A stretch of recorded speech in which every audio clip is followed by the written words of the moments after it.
Hey, how you doing, guys? Joe McCall here for another Real Estate Investing Mastery podcast.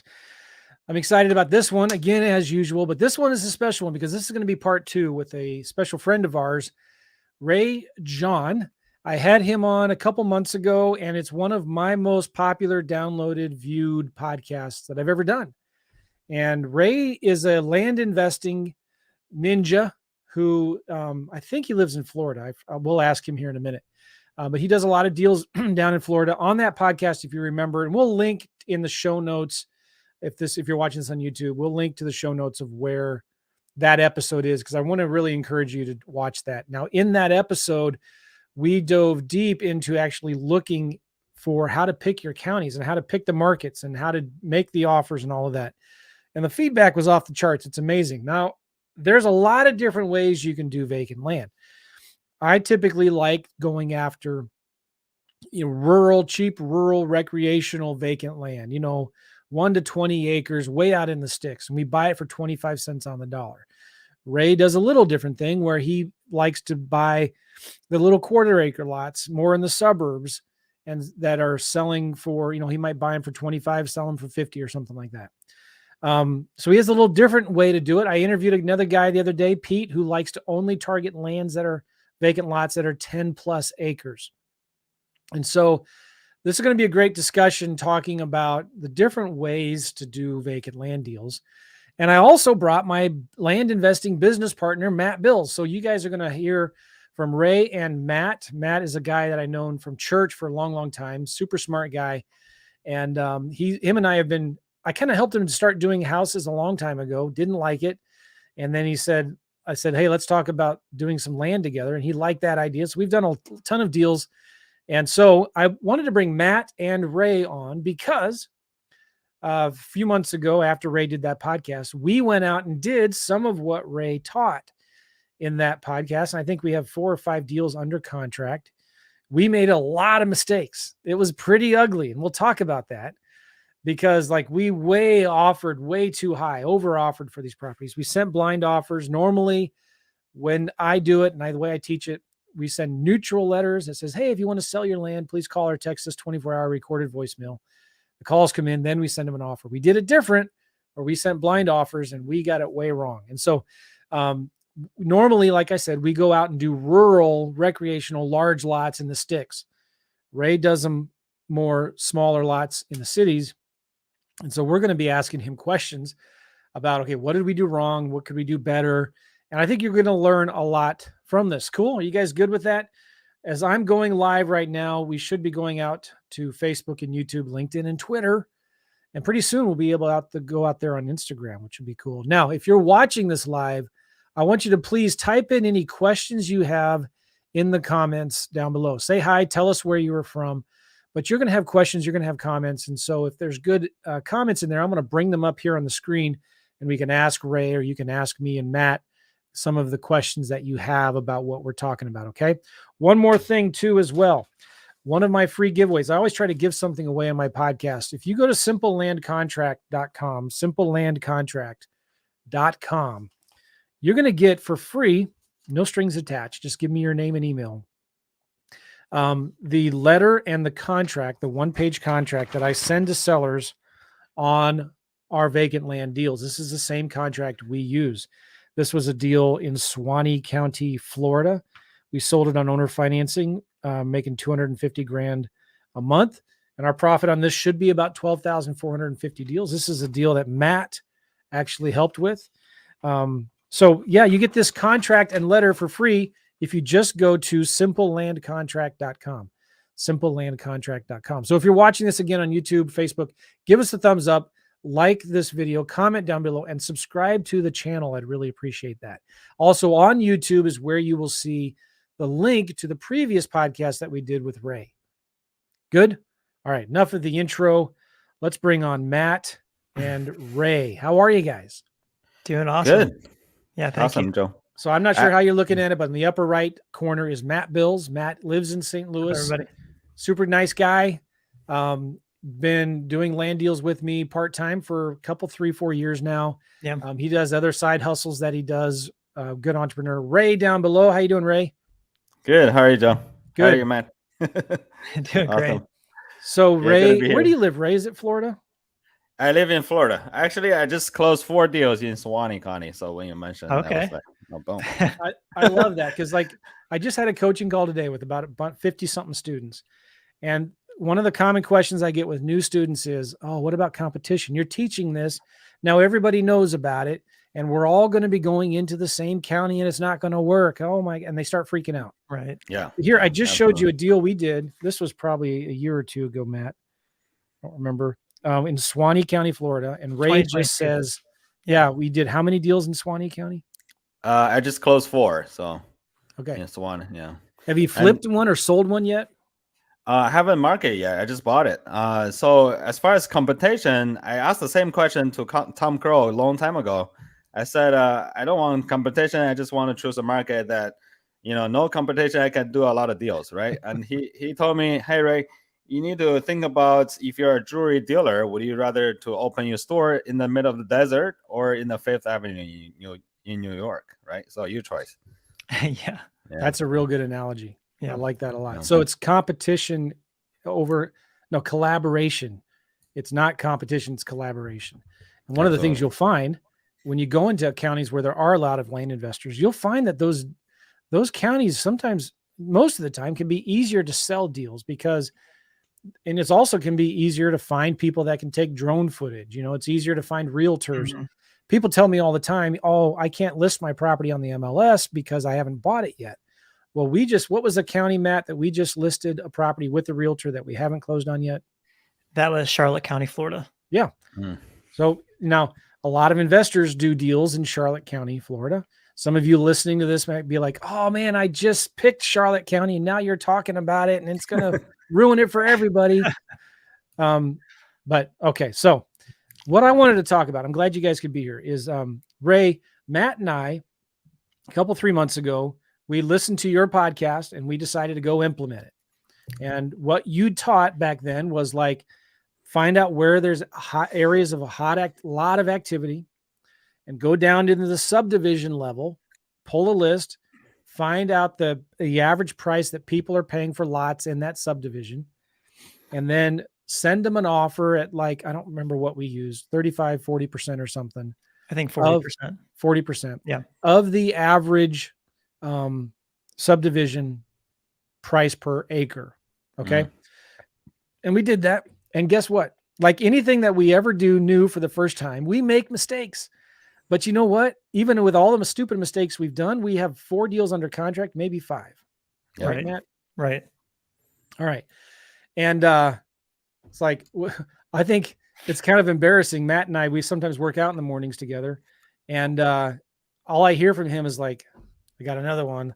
Like we offered 2 or 3 times more than it's even worth. Yeah. And now Matt has to be the one to talk him down and say, no, I'm sorry, we can't do that. So yeah, we made a lot of mistakes by doing that. But even with the mistakes, we still have deals under contract.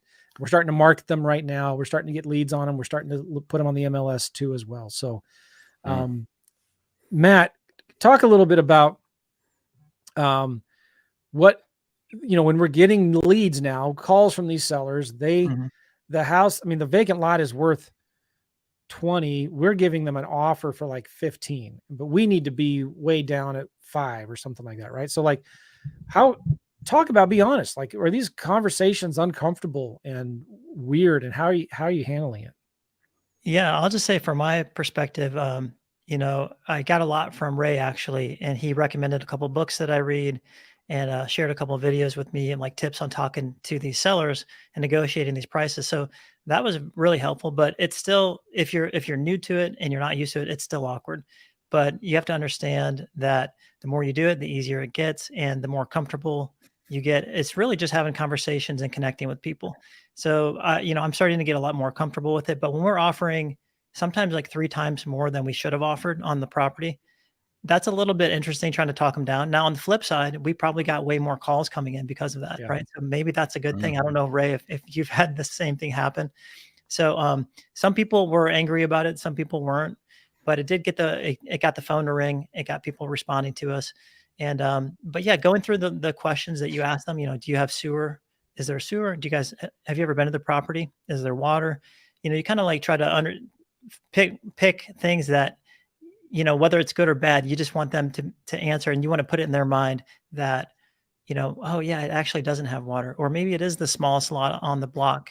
It's not a corner lot. It's just like every other lot, or it does have trees, or it doesn't have trees. These are all things Ray talked about on the past episode of the podcast that he was on. So I definitely got a lot from that. So yeah, talking to them, it's really been a kind of a learning curve for me, just getting in the grind and talking to them. And so well, I should clarify too. We normally send neutral letters. I think I Yeah. might have already clarified that, but we normally send, hey, Yeah. letters. If you want to sell your lot, call us and we'll send them an offer. So we send them an offer and Yeah. only talk to them after they get it. So this Right. was different. Right. Ray, So, let me yeah. ask you, Ray, is you teach and coach people how to do what you do. Is this a common problem that they have as well?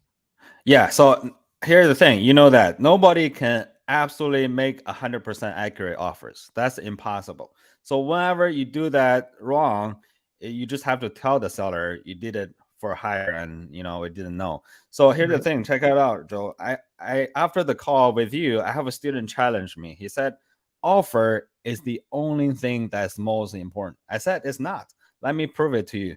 So I intentionally mailed to a county in Arizona 10 times more for more than a supposed to offer. So all those land is very cheaper and worth about 4 to 5 grand each. So I supposed to offer about 15 to 1300 for those lots, but I added zero intentionally after that. And then you can imagine what's my response rate. I got so many calls, and then when they pick up the phone, I only say one sentence. Hey, Matt, I'm sorry. We made a mistake on the pricing. What I can do right now for the land is way less than the offer price. And guess how many deals I got? I sent 3,500 letters out. I got 11 deals from 4 sellers. So here, a lot of people think offer is the most important thing, but here's the thing: the owner already got so many offers from other people. Yes. They know if they want to sell it for a very quick, and this is pretty much how much they can get, right? So your offer will not offend them. Just all right. Yeah.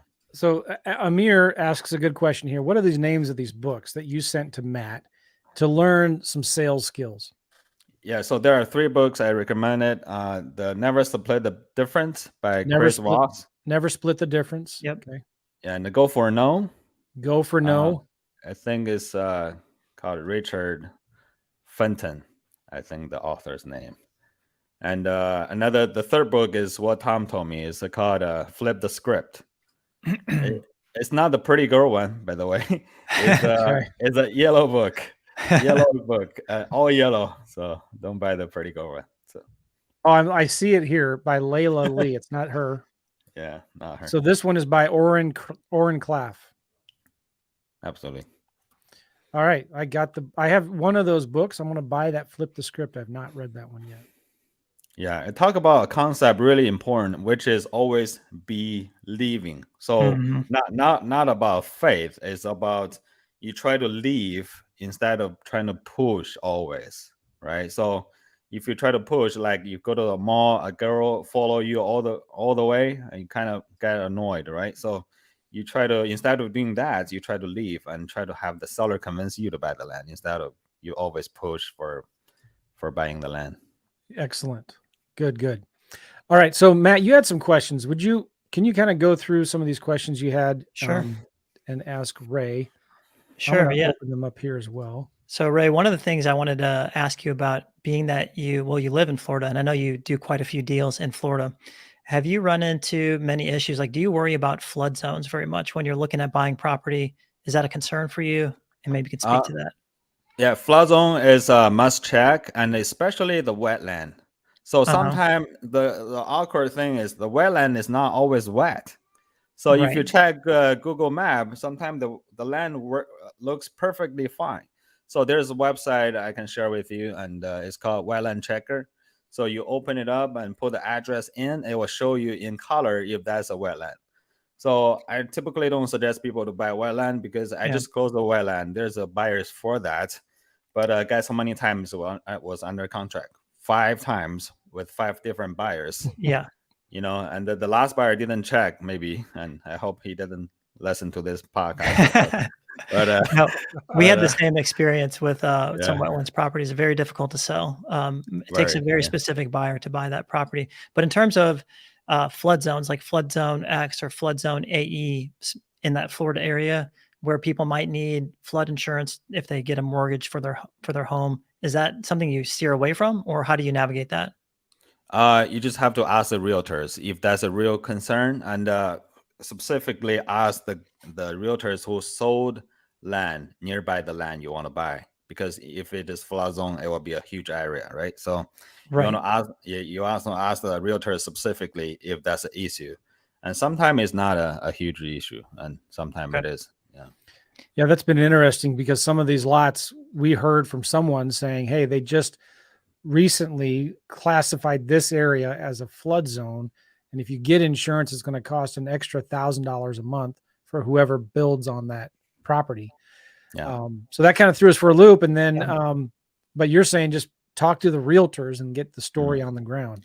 And you can use that for against the sellers. Tell the seller, hey man, I just found out one thing. I really hate to say, but your land is in the flood zone. I don't Right. want to lowball you, but what do you think the best you can do? Yeah, Mhm. that's Right? good. Yeah. So Excellent. Okay, good. Was another question you have, Matt? yeah, so speaking of realtors, I was wondering, do you have any good tips on finding good realtors to use on the sell side for you? So any kind of way that you source them or find them, because not every realtor has the same skill level or quality or cares the same amount. Yeah. So the only way I find realtors is they actually sold a land in the same subdivision. So if they Okay. haven't sold a land in the same subdivision, I typically don't contact them. And when you go to Redfin, you can find the information. So let's say your street is Street A, and you put the Street A's name in Redfin, you can find out all the sold listings. So Okay. click that and find who sold the listings. But there are two realtors normally.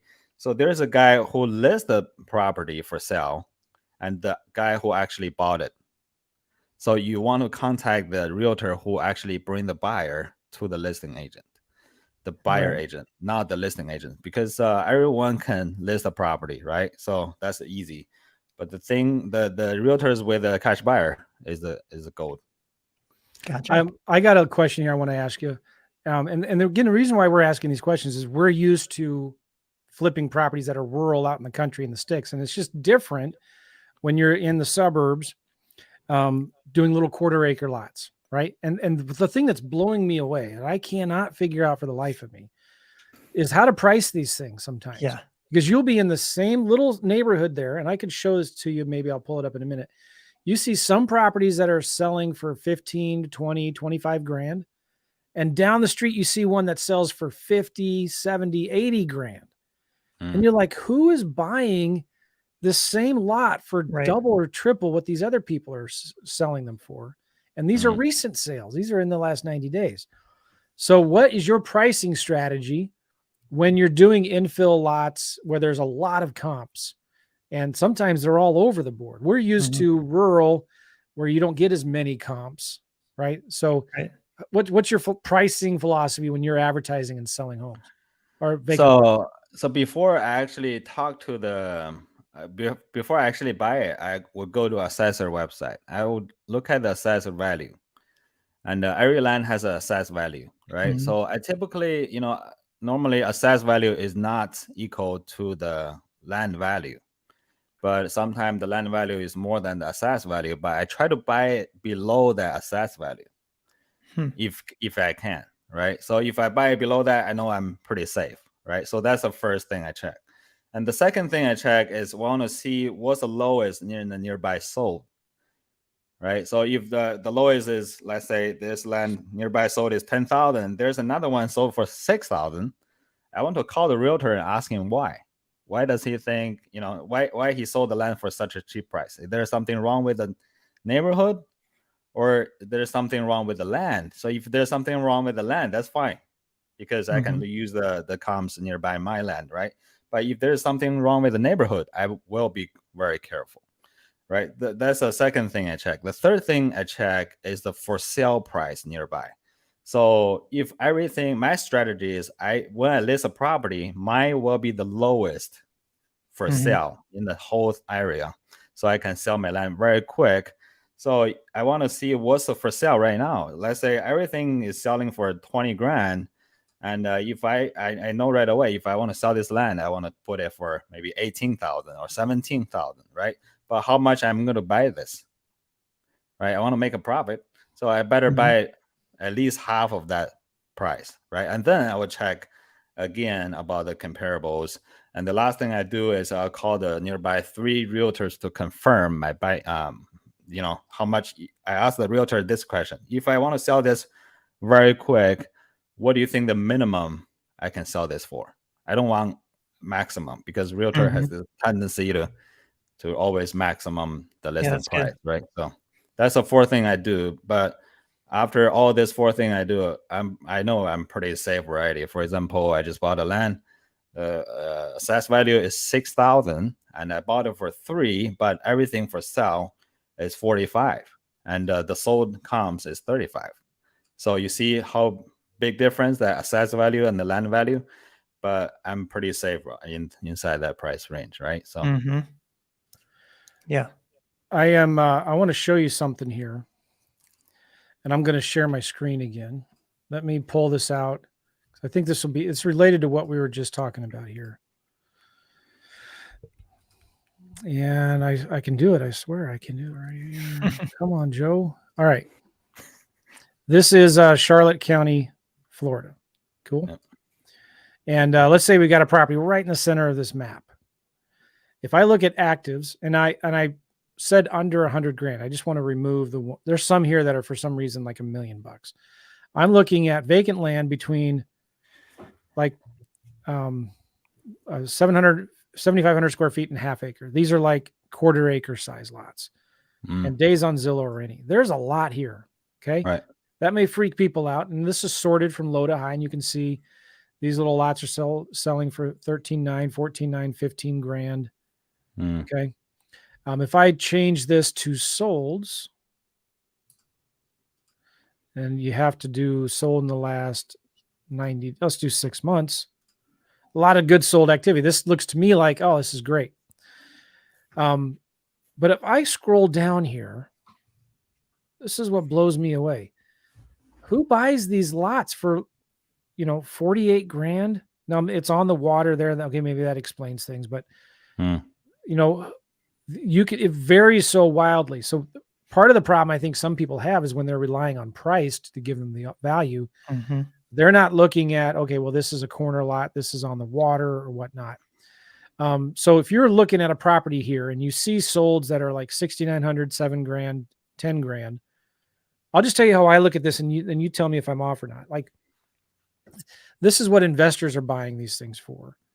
And if I switch to for sale and I do days on Zillow any, and I got a little property similar in size down here in the middle of this map here.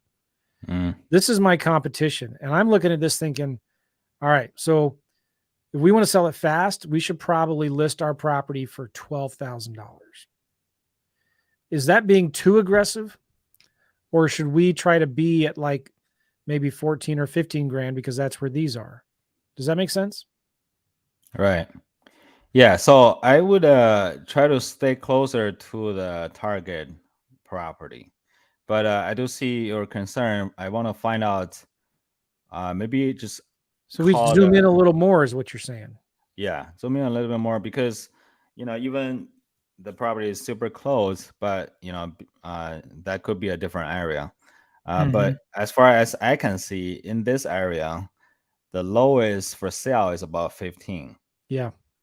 So, the perfect place you're at is about 13 if you want to sell this. And, this is one of the factors I consider. If I can only list this for 13,000, how much I'm going to buy this thing, right? So, and then I would look at the sold. And of course, the closer to the river, the more expensive the lot. Yeah. right? And I only look at about 3 months, not 6 months. Okay, 90 days. Yeah. And there's one sold here for 10,500. Yeah. So that even decreased my expectation. I was expecting about 13, and right now I would go by 11. So if Okay. you have to sell this land for 11, how much I'm gonna buy? Maybe about 4 to 5, and then that's your baseline. This is your top ceiling, and then you negotiate on top of that, hoping to get even lower. This is not like you're not telling. So this is what I tell to everyone: when you negotiate, do not set a bar for yourself. Right? People always talk about this MAO number, maximum allowable offer, but even if you have that number in your mind, you will tend to go to that number. Hmm. You know what I mean? That's why I can get a super cheap deals that people don't even believe, because I don't have a number in mind before I talk to the seller. I try to get one thing only as low as possible, to the point that I don't even believe I can get that for that price. And you make them come up with the number. Correct. They come up with the number first, and then I will come up with a super low anchor that I feel like I'm super comfortable to throw that number. So if Joe, you say, if you are the seller, you tell me, hey, the best I can do is 4,000, and I'll be probably like, I don't know if I can do 4 because of this and that and this. I was thinking about, I was in the couple hundred range. I will stop talking. I didn't give you an offer. And but if you stop talking, the seller will keep talking to you, and they'll be like, "Oh, that's super low," and then you cannot do that. And then I would interrupt them. I would say, "Hey, Joe, I know you cannot do that. I'm in the ideal world right now, not in the reality. I'm just kidding, right?" So let me ask you this, Joe: how much closer do you think you can get to that number? Right. So I throw a super low offer, and I try to drag him. Right. I try to pull him instead of I go to his side. Right. And another thing I want to say is called interruption. So we are all married right now. Hopefully married, Matt, for you, but I don't know if Yes. you're married. So when we are dealing with our wife, and then sometimes we have this argument, and then when we have the argument, you feel like is we are not going to get out of this loop, because we're always angry and talk about things that we focus on. But all of a sudden, your kids come in and interrupt you guys. And after a few minutes, you're like, what were we angry about? So this is called pattern interruption in philosophy or negotiation. So you want to do that with the seller. So if he's stuck with a number, or if he's super firm on that price, let's say 4,000, Mm-hmm. there is absolutely no way you can convince him to go lower. So what do? I interrupt him. I would be like, hey, what are you going to do in Valentine's Day? What are you going to do with Something what? in Valentine's Day or in New Valentine's Year, Day. New Year, right? So I will talk about something completely irrelevant and throw them out of focus on the price, and then talk about that for a minute and about 5 minutes, and they'll be like, hey, Joe, you know what? I really cannot do that, 5,000. What do you think the best you can do if I pay you cash? Right? So you bring them back and forth, and they will completely forget about that firm price. So it really worked out for me very well using this kind of tricks. So, okay, I love that. I love that. It's sales 101. And let me ask you that if you're going to sell a property for 11 grand, you're going to want to buy it around 4. Is that right? Right. So that gives you about a $7,000 spread. Yeah. Are you still going to hire a realtor to advertise that property for you at 11? Probably not that low. Yeah. You would do that on your own? Yeah. I'll just market to the neighbors, and whoever bought the land, the neighbors, post on Facebook, for Hey, you want any a good deal. tip? Yeah. This is for everybody out there. I was talking to a student who's done a lot of land deals, and he said one of the things he does is that he tells his friends and his wife's friends, hey, I'll pay you $100 if you sell our vacant lot. Because you know how hard it is sometimes to put properties on Facebook Marketplace. I hear students complain about this all the time. It gets taken down, or it gets complaints or whatever. But what this guy does is he pays his friends $100 if they bring him a buyer. So they'll put the same property, like he'll have multiple people put the same property on Facebook Marketplace from their personal profile. And it actually works. So you don't have to worry anymore about trying to get through the Facebook walls. You know what I'm saying? Does this make any Yeah. sense at all? Yeah. Facebook is hard. Yeah. Yes, it's very, very hard. But what if you found somebody who's a friend who's been on Facebook for 15 years or whatever, and they post a property on Facebook Marketplace in that area, it goes through. So he says like he would sell most of his deals that way, having his friends post them, and then he would pay them $500. So they would just handle the incoming messages when they came in through Facebook Messenger. He would send the person would write down their name and send them the phone number. And yeah, Awesome. something to think about. Right. Okay. Interesting. Awesome. I'll call Matt, you. do you have any more questions? Well, let's see. Regarding what you just talked about, Ray, one of the things I've encountered a lot is people have this sort of sentiment, the price they paid for the property, they think that is the value of the property. So I get this a lot where they say, I won't sell it for anything less than what I bought it for. So what would you say? What's your, like, how do you approach that?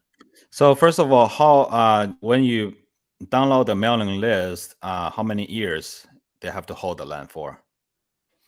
We normally on this list we did, I think, was it 5 or 10 years, Matt? I think it was 10 years. 10, They've held it for if I over remember. 10 years. Okay, 10 years is a long time. Normally, I do 5 years and above, and normally they don't have that question. And Okay. yeah, so sometimes they say like, hey, I have other realtor investor contact me for this land, or I pay this much, and a lot of people are interested in this price already. I'll Yeah. be asking them, hey, why you haven't sold it yet, right? Right. So yeah, you just ask them why they keeping it. And the thing is, when people, if you want to motivate someone to do something, so there's two things that you can do. So you increase their pain, and increase their pleasure. So if you increase their pain of holding the land, there's a Right. reason they call you, right? So why do they call you? You have to find out, and you have to find out what's the reason behind why they want to sell the land. And if they say, oh, I am super away from the land, I live like in New York, my land is Yeah. in Florida, and you'll be like, hey, do you have to pay some sort of nuisance lien or some type of, if you don't cut the grass, the city gave you a fine, and just increase that pain more Right. to You're motivate trying to, them you're trying to move them away from pain and toward pleasure, basically. Yeah, you Yeah. increase that pain, not remove the pain from them. So if you increase the pain more of holding the land, and they don't want to hold that land Right. anymore, right? Yeah. So and then you can ask question like, "Hey, Matt, I know we're gonna talk about cash offers. Let's say after we close the deal, and what are you gonna do with the money?" So right now, what you're doing right now is increase their pleasure. Let them imagine what they're gonna do with the money after they close it. Yeah, Right. that's good. I like that. Yeah. So I Yeah. would do something like that, and just find out what their pain point is and increase that. Yeah, I think what I've found, and kind of locating that pain point that works well right out of the gate, I try to ask them, so why did you buy the lot? Were you planning to build your dream home there, or was this an investment? So then right away, they kind of drop their guard down, and then they just start telling me their story. Yeah, I bought this 10 years ago. I thought I was going to move there, and I live in this state far away, and I'm just paying the taxes on it. So you're kind of uncovering where they are in the process. Like, are they really a motivated seller? And Yeah. you're kind of uncovering, like, yeah, they've been paying taxes. They don't like that. So then you can kind of talk Yeah. about that. So that has worked well for me. That question. Absolutely. I wrote on my board, there are 5 things you can create the instant engagement with people. The first thing is encourage their dreams. The second thing is justify their failure, right? And the Mhm. third thing is align their fears. And the fourth thing is confirm they're suspicious. And the last thing is help throw rocks at their enemy. Right. So I combine all this with negotiation. So if they tell me a thing, something they like, I'll be aligned with them, right? Right. So if they have an enemy, let's say the tax is their enemy, right? So I will be aligned with that enemy, right? So you do that and just treat your seller as a friend, and you can create the miracles. And if you just want to go out there and get a deal, sometimes it's hard to do, right? Right. Yeah, that's good. That's really good. It reminds me too of the questions I would ask sellers like, dang, it sounds like a real nice house. When I used to talk to a lot of sellers for Right. houses, Yeah. sounds like a real nice house. Why would you even want to sell this thing? No. Absolutely. Or then ask them, I'm sure if it's listed, I'm sure you've gotten tons of showings and a lot of interest in this property, and it's been on the market for 90 days, right? Um, so anyways, yeah, asking those questions and probing and figuring out their why. What are they going to do with the money Right. when they get it? Why do they need to sell it? Do they need to sell it now? Is this a now thing or a later thing? What's more Right. important to them, the price or selling it quickly? And I usually just end it with like, sounds like, you've got a great property here. You should just list it with an agent. Again, what you talked about at the beginning, you're pulling Mhm. away, right? Yes. Why don't you just list it with the realtor? Why haven't you sold it yet? You're Yeah. not in a hurry to sell this thing, right? You've got lots of time. You don't Yeah. need the money right away, right? Right. Yeah. Cool. Alex Hormozy says, he who needs the sale the most has the least leverage. So it's kind of like that always be leaving. Like you don't need it, right? Your vibe is, oh, no problem. Like I don't need it. You should probably Yeah. just sell that with a realtor. If you want market value, that's probably your best bet. Yeah. And that's the Yeah. same kind of attitude that you're talking about, Joe. Yeah. I call it being the reluctant buyer. What were you Yeah. going to say, Ray? No, I said I just when people want to pull away, you want to pull away further, right? So if Hmm. you don't want to sell for that price, you tell him I don't even want to buy at that price. So That's good. Cool. right. Matt, do you have any other questions for Ray? Let me check here. Okay, one thing Joe and I thought might be a good question is now that you've had a couple months of your coaching program going on, and you've had to teach multiple students and coach them through this, has your process changed at all of how you started doing these deals, or is everything still the same? It's pretty much the same. We have seen some very good results, and I think the more the more you teach, the more you learn, right? So through all Totally. this process, I have learned so much about land investing itself, and Yeah. I got super clear on the whole process right now compared to I don't know what to teach by then, right? So, Yeah. but right now I'm super clear. Let's say the valuation of the land. There are so many things we look at before we Right. actually buy the land instead of, just gambling, right? So, Gotcha. Yeah, that's good. Yeah, one other thing that you did touch on briefly already, for example, being so neighborhood specific with your pricing. So it's like this one neighborhood might have a totally different price than the one street over in a different neighborhood. Currently, we have, I think it's a quarter acre deal that we just got a signed contract for, and all the other quarter acre deals that I've seen in Port Charlotte, maybe the lowest for sale is probably 14,000, 15,000, somewhere around there. This particular neighborhood, the lowest I can find is like 33,000. So how how believable, like, do I really base it off that? Because then I could buy it for a little bit more, right? Off that mm. neighborhood price in your experience? Yeah. So you need to know why it was much higher or why the neighbor is so much lower, R right? So, Right. yeah. So if Charlotte, I would assume there's a lot of water, right? And the more Yep. close to the water, the more land value is. Mhm. Uh, but you always want to be super cautious as far as those big county. And Charlotte County is the biggest county in the whole country, right? Charlotte I didn't know County, that. Lee County, Florida, those are like top one, top two, Wow. right? So, Wow. yeah. So you just have to be really careful because some when there are so many for sale, your land will be buried inside Right. of those for Yeah. sale, and that's it comes to really the price you purchase the land, Yep. right? And I would ask as many realtors as possible before I buy this land, and I really want to be very pessimistic. What's the call word? Very Pessimistic. passionate. Yeah, before I buy it, and very, very, just make sure that everything is good before I actually purchase the land. I would imagine too, when you go into any new county, this is a normal learning curve, isn't it, Ray? Like, if you're going into a new state and a new county, they all have their own unique quirks, right? Yeah. And this is something that every investor just has to learn as they go into a new area.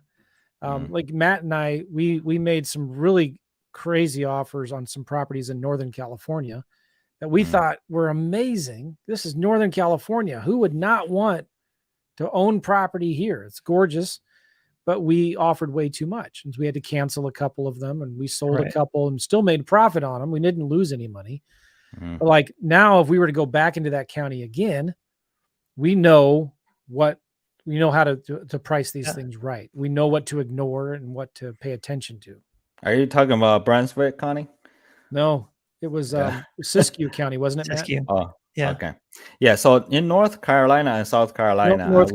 California. Sorry. Oh, California. Okay. Yeah. So there are some states I would just do neutral letter. There are so many subdivisions that it's hard to Yeah. offer. So like South Carolina, North Carolina, I always do neutral letter. Yeah. And if you have to ask me for a suggestion, I would encourage you guys to go more land as far as the land value go more. So instead of Like doing higher price properties. higher price, yes. So doing deals like for example, in Florida, there's areas like Flagler County, Citrus County, and Brevard County. Those land are selling for 30 grand, and Flagler, like where Tom lives, Port St. Lucie, and those areas is super expensive, right? So on those type of land, if you get a deal, you can make it very big. Yeah. Yeah. I interviewed a guy who I love it's fascinating to me doing these podcasts because you see everybody having their own little preferences, right? You like going after the small little quarter acre lots that are real competitive, lots of activity in the suburbs of Florida. I interviewed a guy the other day, Pete. He's going after only 10 plus acres out in the sticks because his philosophy is you can do more with these types of properties that are 10 acres. Somebody could buy them and subdivide them or build a big house or go hunting, turn them into trophy properties, so it's interesting. I think, what do you tell people, Ray, of like, how do you need to like find your niche and stay in that lane? Or do you say like, do as many different things as you can? Yeah, there are so many niches in land flipping itself already. So there are people I know, they buy a huge lot, like 300 acres, and they subdivide them and sell them, right? Right. And there's so many niches, you just have to find one and make it work. And then you can go to the rural land or whatever. And if you're doing rural land, just do that. And then go to the infill lots. Do not try to do two things at the same time because, as you already find out, it's very confusing. Sometimes in rural land, it's very hard to offer. On the infill lots is easier to offer, right? So Right. it's just a totally different game. But I don't suggest people to do two things at the same time. Yeah. Yeah. Cool. You have any other questions, Matt? So you might have talked about this on the other show that you did, but why do you prefer offer letters instead of neutral letters? I said to everybody, our offer letter is like a little army, right? So it kills all the non-motivated sellers. And the guy who survived is the motivated seller, right? So they call you back and you save a lot of time. And the reason why I don't like neutral letter is you have to take a lot of calls. Of course, you can delegate that to someone else. But the thing is, if you do it only yourself, and you have so many calls come in, that limit your ability to go to multiple markets at the same time. But what if with the offer letter, I can go to many counties at the same time without worry about those people who call me back is not just curious how much I'm going to offer them. Right. Makes sense. So yeah. And how many offers do you send per week right now? I send about 10 to 20,000 offer every single month. Wow. Yeah. Okay. So I heard another guy on Joe's podcast. That guy sent out 50,000. Right. I was like, I'm gonna have to do more mailings. Yeah. And how often do you repeat? Like, so let's say you mailed Charlotte County or Brevard County, then do you just keep mailing them, or do you like let them a couple months pass and then you mail them again, or what's your strategy with that? Yeah, so if I mail to a county, I get some deals. I would mail to that county only if about 3 months later. So Okay. I lost a lot of money on one county because I mailed it too soon. So I went to a Hmm. county in Texas. It's called Campbell County. I mailed to that county. I got my first deal in that county. I bought it for 20, and I was going to sold it for 60. So that's a done deal. Already closed it. And then I got my second deal under contract with the seller, and I was supposed to buy it for 28,000.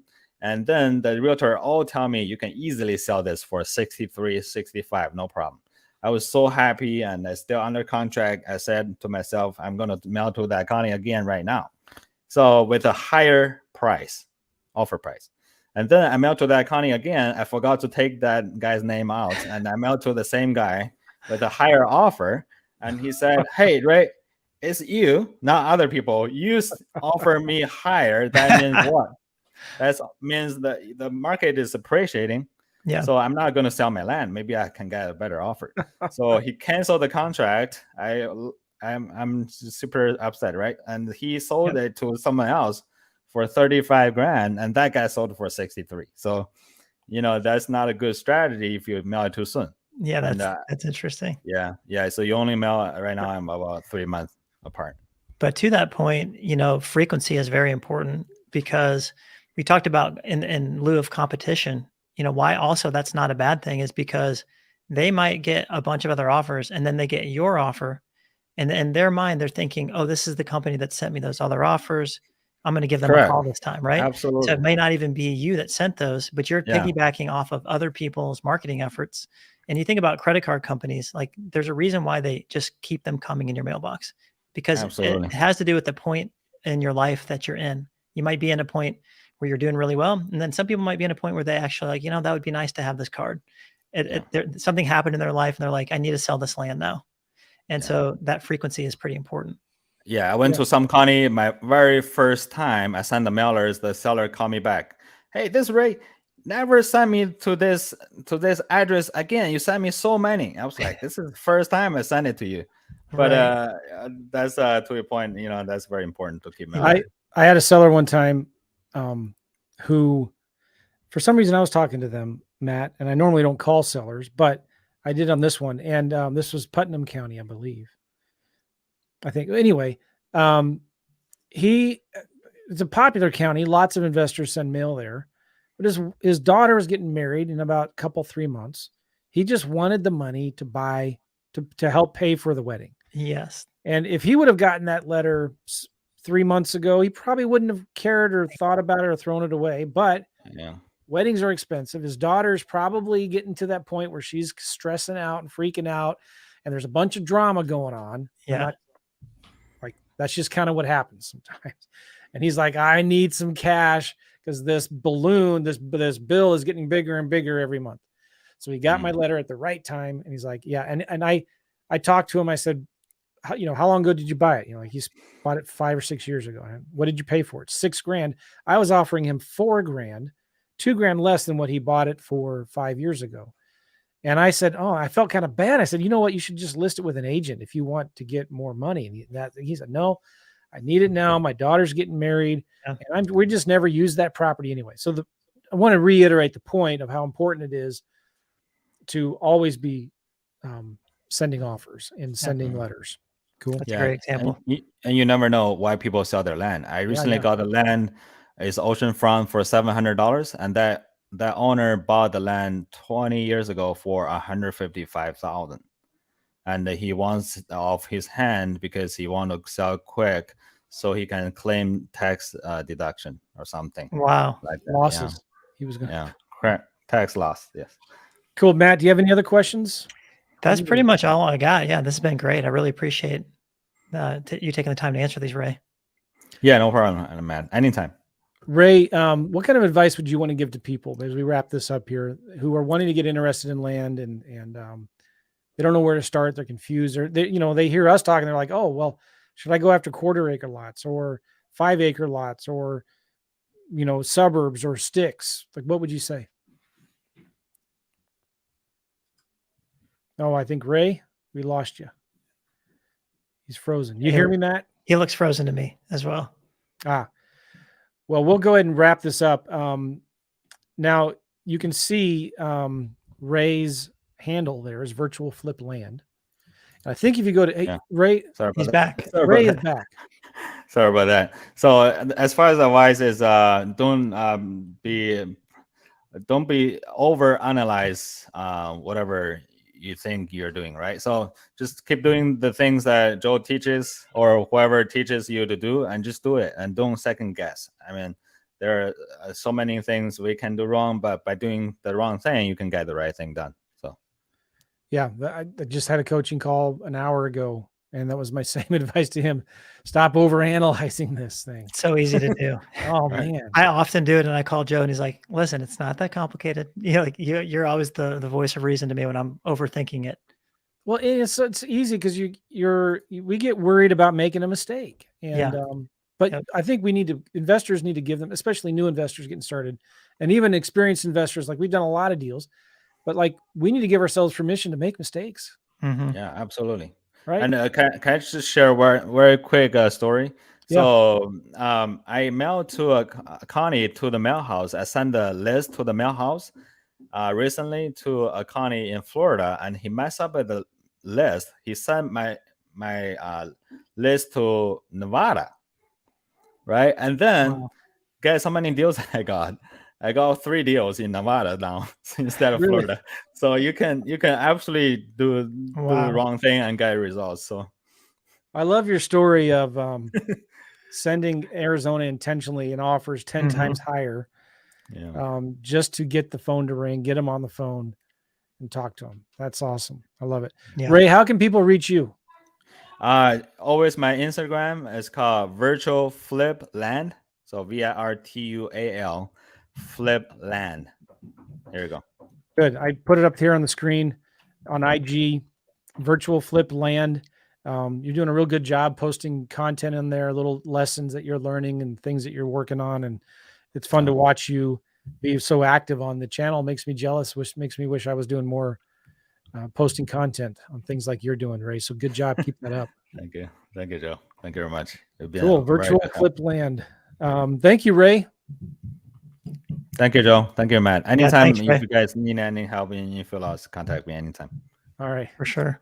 Hey, guys, we'll see you later. Take care, everybody. Have a good one. Thank you, Matt. Later. Yep. See you guys. Thank Bye-bye. you.